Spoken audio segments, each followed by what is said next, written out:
Last week was Pollinator week. So this week for Monday movie number 51, I'm taking you into the cut paper studio to work on a little bee.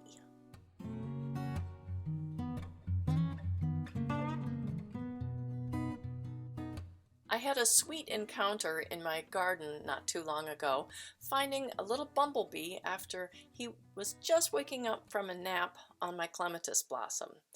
I took a whole bunch of pictures of him and was inspired to do a cut paper piece. Besides the bumblebee himself, I really liked the center of this beautiful blossom. And as you know, we always start with a pencil sketch. I tried out some different compositions with some quick pencil sketches. Decided on the one that had the bee at the bottom, even though that wasn't exactly the way it was in real life, but it looked best there. So then I transferred that idea onto a full-size piece of paper. Using a piece of tracing paper and a pen, I was able to make my pattern.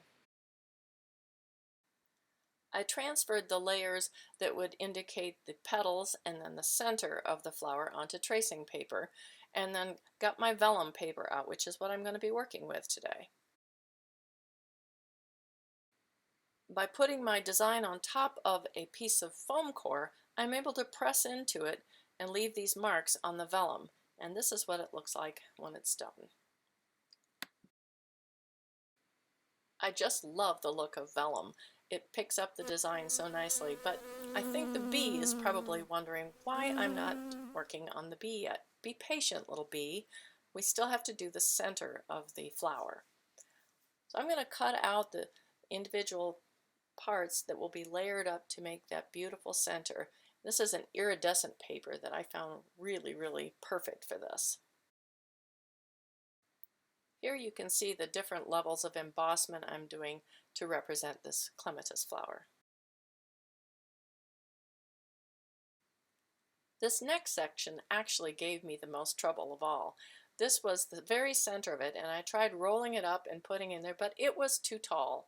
So I got out my ruler and measured, and I only have 1 inch to work with on these shadow box frames. So I had to smush it down and make it a little bit shorter.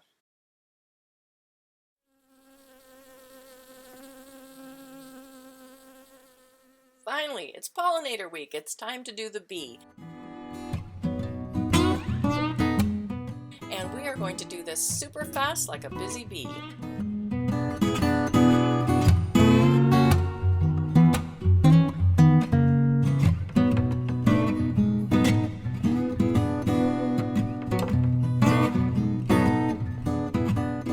And here he is, all assembled and ready to add to the piece. I changed my mind at this point and put him in a different spot because I thought it better told the story of me finding this little bee underneath a petal taking a nap. Here's the completed piece, and in celebration of Pollinator Week, here are a couple other cut paper pieces I've done featuring bees. I'm Wendy Bale. I'm a visual artist in Jamestown, New York. You can find my work on Instagram, Facebook, YouTube, and at wendybaleartfirst.com.